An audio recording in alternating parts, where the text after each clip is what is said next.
रोज सकाळी उठलो की चोर, दरोडेखोर, डाकू, देशद्रोही पकडायचा कार्यक्रम चालतोच.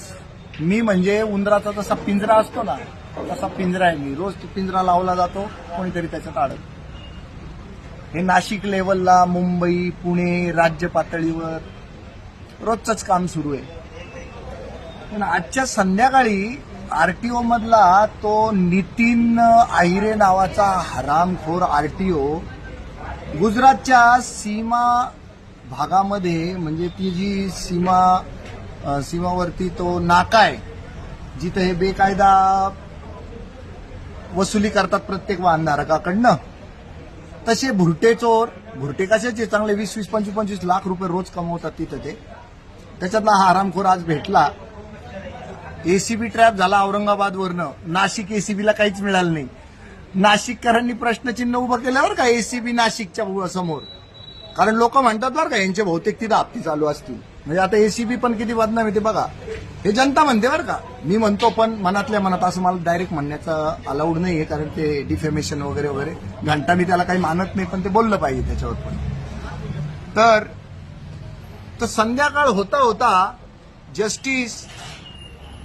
जस्टिसचं नाव काय रे, कोणता? यशवंत वर्मा. यशवंत वर्मा यांनी करोडो रुपयाचं शेण खाल्ल्याचं कळलं. त्याच्या घरात म्हणे आग लागली शॉर्ट सर्किटनी. त्याचे बायका पोरं गेले घाबरून, त्यांनी बोलवलं आगीचा बंब. एका खोलीमध्ये निघाल्या नोटाच नोटा. त्या नोटांना नाही सापडल्या नीट वाटा, निघला त्याच्या आयुष्याचा काळ्या कमाईचा काटा. नियती नीट फिरवते वरवंटा. नियतीने वरवंटा फिरवला. लाज वाटायला पाहिजे हरामखोरा तुला. हायकोर्टाचा जज होऊन बसला. एक तर आज जजमेंट कुठंच मिळत नाही बिना पैशाचं, मिळतच नाही. अगदी खालच्यात खालच्या न्यायाधीशांनी सुद्धा शेण खायचं ठरवलंय. या देशातला न्यायाधीशच मेला, या देशातला शिक्षक मेला, डॉक्टर मेला, पोलीस मेला, कोर्ट मेलं, न्यायाधीश मेला, सगळेच मरायला लागले. म्हणून हा देश खिळखिळा झाल्यासारखा वाटतो मला लाज वाटते या न्यायाधीशाची, ज्याच्या हातामध्ये उरलं सुरलं लोकांचं आयुष्य असतं, आशा असतात, आकांक्षा असतात, त्या सुद्धा अशा पैसे देऊन आणि घेऊन त्या फोल ठरवल्या जातात. असा हा नीच यशवंत वर्मा शेण खाताना सापडला. मला त्याची लाज वाटते.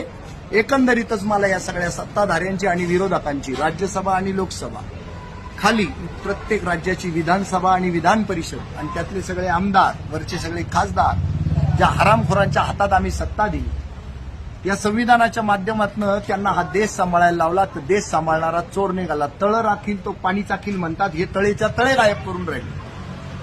तर आता कोणाच्या तोंडाकडे पाहायचा? हा देश ज्यांनी स्वातंत्र्य मिळवण्यासाठी फाशीचे फंदे आपल्या गळ्यात घालून घेतले, ते बिचारे वरनं काय म्हणत असतील, मला पडलाय प्रश्न. तर युवकांनो, जागे व्हा. क्रांती वाट बघते आहे.